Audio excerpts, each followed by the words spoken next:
Aquí era la calle principal esta que vamos. Sí, aquí. Lo que pasa es que la gente ha agarrado más de la suerte. Tenía prácticamente 15 años de no venir a este punto, pues, porque a veces no queda tan agradable, pues.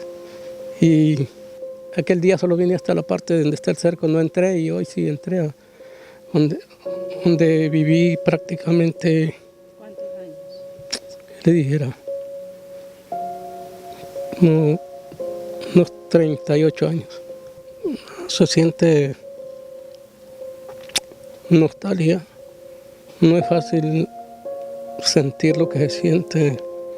A veces los sentimientos se sienten débiles y recordaron pasaron tantas cosas, tantas vivencias con sus padres, con su familia, con sus hijos, con su esposa.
Qué bien que el profesor Reineri pues anda con nosotros y él fue parte, él fue el vocero, pues él promovió que la gente saliera, que fue el día 28, ¿verdad? Y llovía, pero nosotros ahí pasamos viendo qué pasaba lo del río, yendo a verlo, si subía o bajaba. Y qué sucede que pues ese día no pasó nada y al siguiente día pues recuerdo que me fui a la alcaldía a avisarle a mi hermana en Choluteca que como a las 6 de la tarde que el pueblo se perdía, pues porque miramos que todo era exagerado el nivel de agua y había subido prácticamente al pueblo.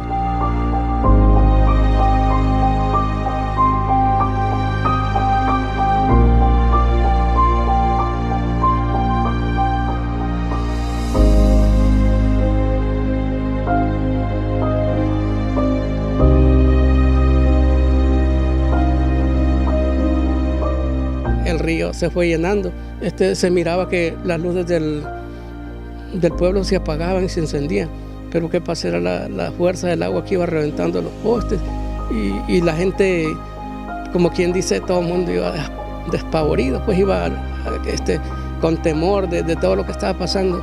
Y qué le digo, ya cuando nosotros miramos que todo el mundo había salido, solo quedamos viendo el panorama de lo que estaba pasando, aquel enorme olor del agua, pues esto era un solo mar pegado de cerro a cerro, o sea que no se miraba nada, era como un lago, pues, y eso decía yo.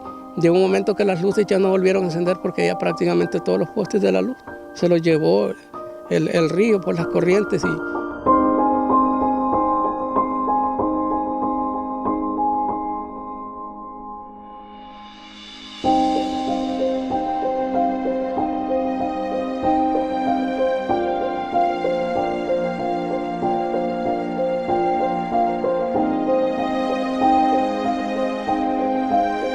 El plan mío era que la noticia de Morolique impactara, pues que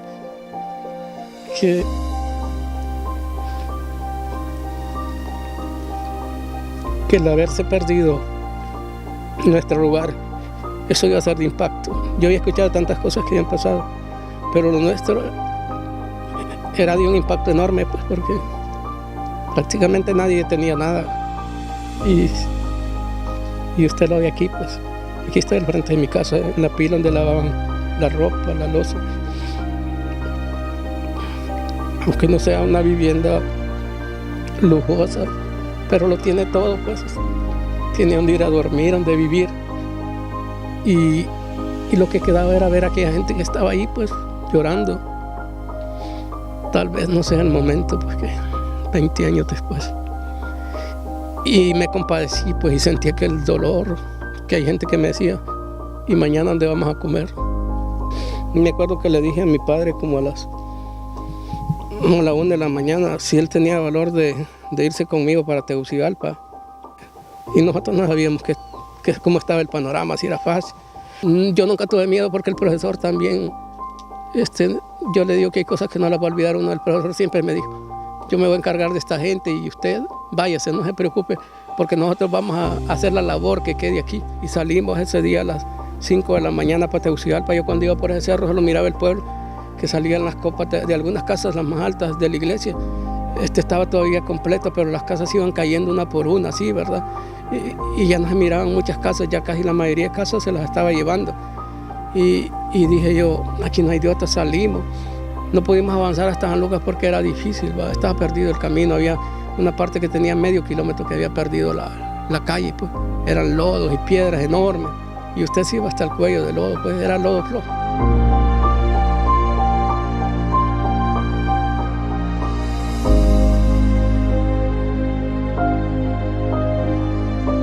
Llegué a contar la noticia y después me fui para los medios. Yo recuerdo que la noticia duró 25 minutos y... Yo sé que algunas instituciones miran que la gente se muera, ¿verdad?, para ayudarle, pero Morolica es un municipio donde ha quedado desastrosamente terminado, ¿verdad? No existe nada.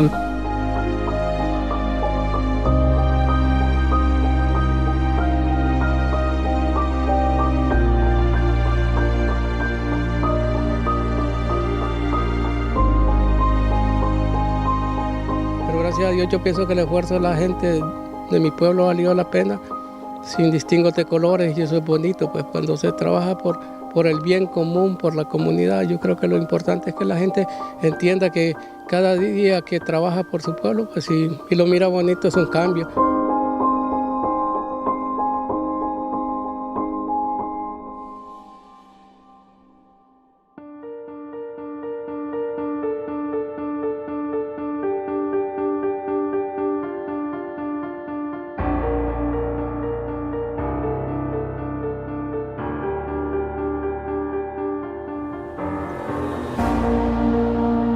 Fue el 26 de octubre del 98, empezamos a conseguir noticias de que venía un huracán, ¿verdad?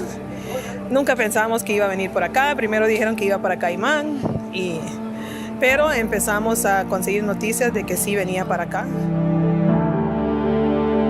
Ya el 27 de octubre en la mañana empezamos a conseguir mareas bien altas.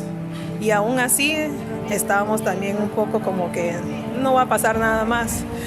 Pero alrededor de las 11 de la mañana, el 27 de octubre, ya la mayoría de las casas estaban destruidas. Al día siguiente fue cuando los vientos bien fuertes empezaron. Creo que es el momento de más susto, porque nunca habíamos visto vientos así ni escuchado. Por lo menos hasta mi mamá dice que nunca había pasado algo así.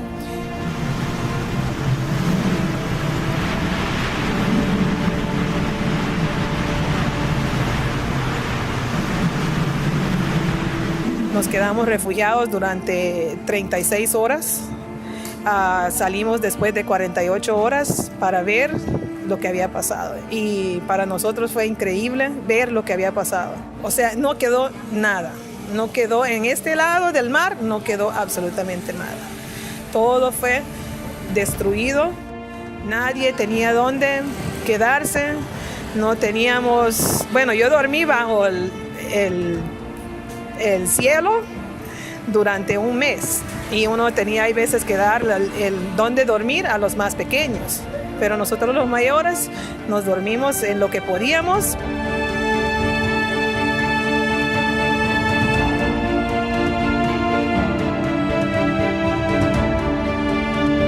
Cuando yo me salí corriendo, me fui con unas latas porque habíamos comprado comida enlatada por si teníamos que estar sin comida, pero nunca pensé que íbamos a estar sin casa, sin dónde dormir y dónde quedarse.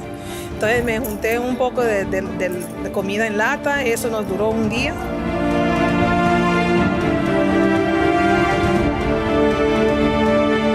Es duro recordar esos momentos porque en ese momento dije yo, es una destrucción para nuestro pueblo, especialmente para la costa norte. Ahí tenemos a La Ceiba y otros lugares que también le hizo mucho daño. El huracán Miki hizo mucho daño.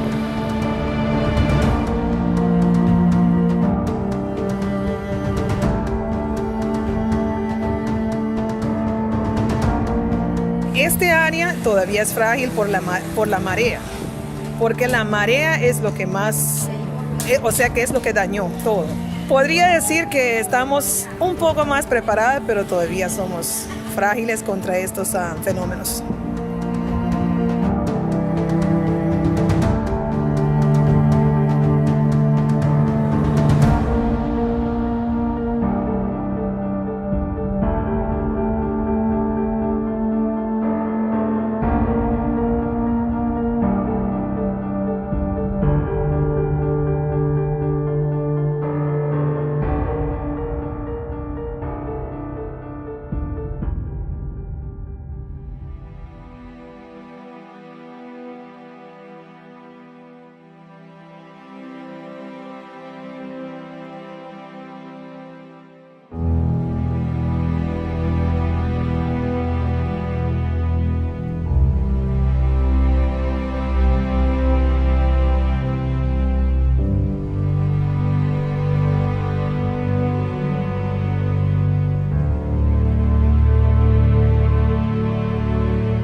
Nunca pensamos de que se iba a dar ese fenómeno porque la lluvia empezó así suavemente desde un 20 de octubre de 1998. Entonces hubieron vendavales fuertes y obviamente los vientos hacen subir el nivel del mar y eso fue lo que más produjo la llena.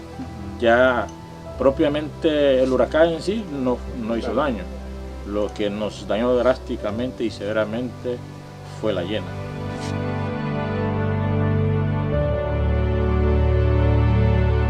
Había mucha gente que estaba en una playa. Ven que hay una casa grande, ¿no? Entonces comió el mar a este lado, cuentan unos, comió a este lado y quedó esa casa en medio, como el pedacito de arena, dicen ellos.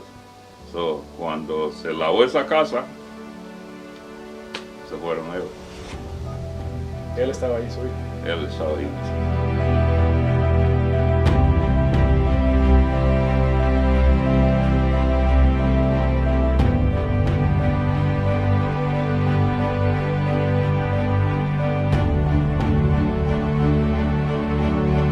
En aquel entonces, sinceramente, no había... La comunidad no estaba preparada. Bueno, en ese momento que sucedió el huracán, pues yo vivía a la orilla de un río.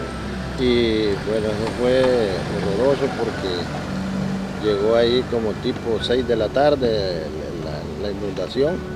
Y a nosotros, pues donde vivía yo con mis hijos y mi papá, toda mi familia, pues éramos como unos 15 personas.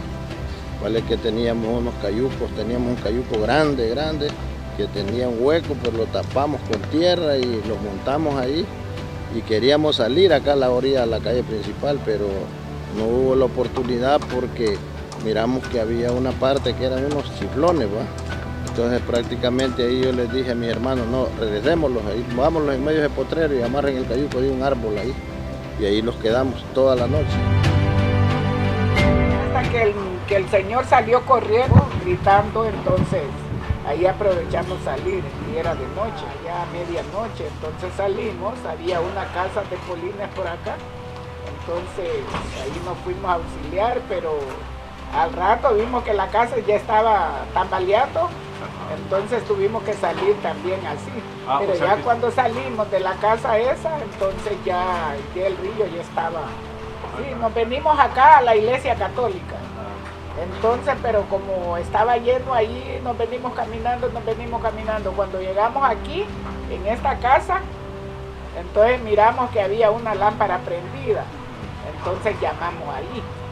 Entonces nos abrieron la puerta y cuando nos abrieron la casa estaba así. Pues la luz se fue, ¿no? Yo vino después como como en abril viene el luz, ¿no? Al siguiente, el mes de abril. Estuvimos casi 7 meses incomunicados aquí, sin luz. Entonces perdimos muchas cosas. Fue algo triste para mí porque en comunicación agua no había. Sí.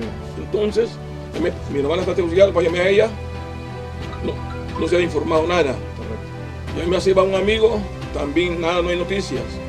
Entonces, llamé por último a Tocoba, con Lisandro Arriola. Entonces me dio la información que había mucha gente desaparecida. Entonces me dio una lista de 40 personas que hasta este momento no se encontraban. Entre ellas una de mis sobrinas. Sí, señor.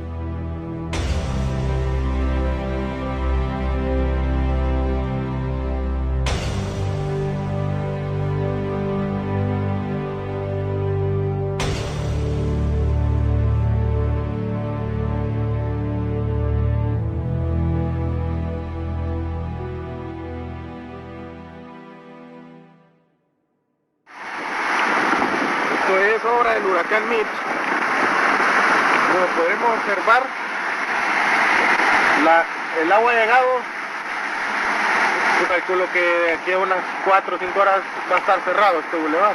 Sino antes, como pueden observar, el agua tiene tapados los rótulos de velocidad, las vallas publicitarias.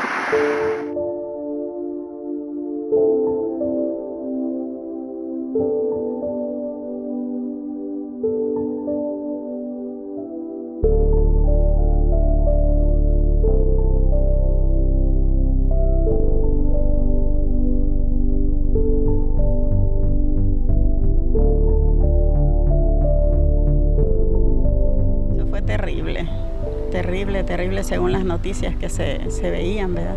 Porque no teníamos salida, estábamos incomunicados. Sí, no había salida para La Lima, para ningún lado.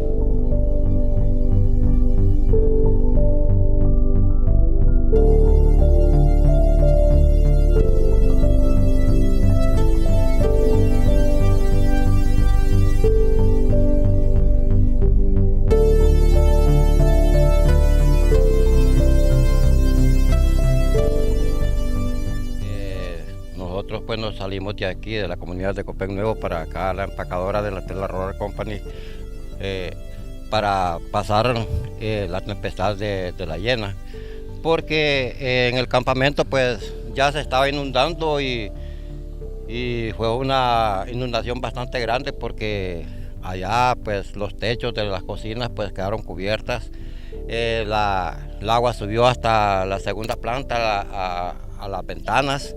A la mitad de ventana llegó el agua y entonces nosotros, evitando el riesgo, pues nos venimos para acá, para la empacadora, donde sí habían bastante gente albergada, porque cerca de acá de Copén hay otra comunidad que se llama El Paraíso, y entonces la comunidad del Paraíso también se vino para acá, para los empacadores, y nos subimos todos al techo. Y luego el agua del río Chamelecón y del río Ulúa, o sea que se unieron los dos ríos y por eso fue la catástrofe.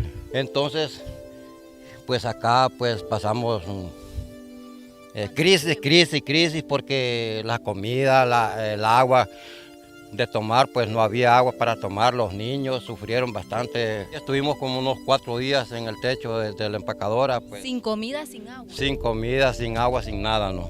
Unas 1000 personas, me contaron. Sí, calculadamente unas 1000 personas, porque son 2 comunidades, ¿no? Hay unas estructuras que quedaron dañadas por el peso de la gente, pero incluso pasaban, cuando la Llena estaba en plenitud, en helicópteros, y dejaban caer las bolsas de comida. Uno tenía que tirarse al agua para coger la comida, ¿no? Habían personas que se lanzaban del techo a tal vez agarrar una bolsa de comida y personas que no sabían nadar. Entonces ellas tendían se estaban ahogando. Entonces el que sí podía nadar se tiraba y lo rescataba, ¿no? Sí, fue terrible eso, que bueno, son momentos que nostálgicos, ¿no?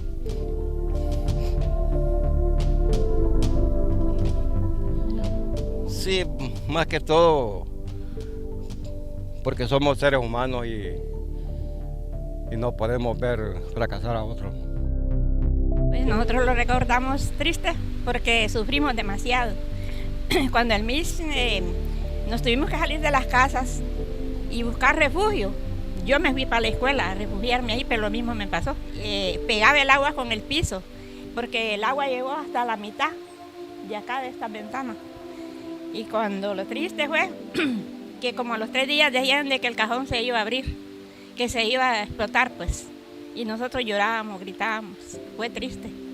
Y nosotros mirábamos pasar los muertos por aquí por el campo de fútbol. Como ahí era como una corriente que arrastraba y entonces mirábamos pasar los muertos ahí. Y nosotros allá en la escuela, zancuderos, terrible que nos comían ahí, los zancudos los comían. Y sin agua, porque no llevamos nada, ni colchón, ni nada. Y un zancudero, sí, zancudero horrible que nos comían. Miren, fue horrible. Las avionetas pasaban por encima tirando aguas y cuando caían las aguas al zinc se explotaban. Nadie lograba nada. La comida la tiraban, la caían en el agua. Todo en el agua chuca ahí. Y entonces la gente aguantaba, pues. Tuvimos que aguantar todos hambre, frío y zancudos que lo comía uno, como estaba arriba del techo.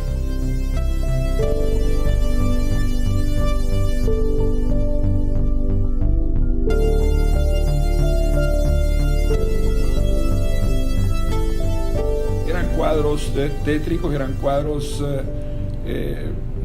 muy tristes. Ver, por ejemplo, en el techo de una de las fincas bananeras, no solamente adultos, ver niños y niñas que nunca se me olvida que le habían subido la cunita, era como una canastita, la habían subido y habían estado durmiendo durante 3 días en ese lugar con el cielo de techo. El problema del Mitch fue menos complicado en cuanto a pérdidas de vidas, pero mucho más complicado porque se repitió la historia casi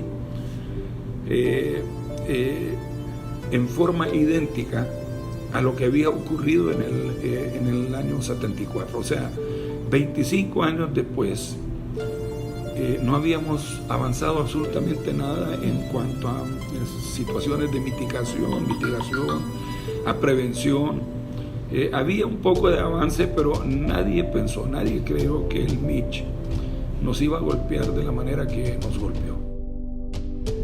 Me avisan que venían una cantidad de personas de un campo bananero que se llama Santa Rosa de Lima, que habían estado caminando durante 2 días para poder llegar a Progreso.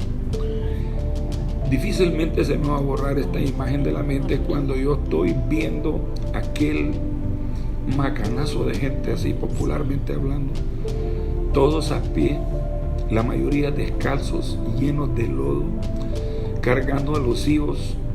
Había sido una odisea la de ellos poder llegar aquí, y con los pies llagados, algunos cargando algunos trastes. Mire, esa noche la recuerdo con lágrimas en mis ojos, cuando la colonia esta residencial El Progreso, la gente se volcó, los vecinos, a llevarle frazadas, comidas, a bañar a los niños, los socorristas de la Cruz Roja con trapos y medicamentos limpiándole los pies llagados a las personas.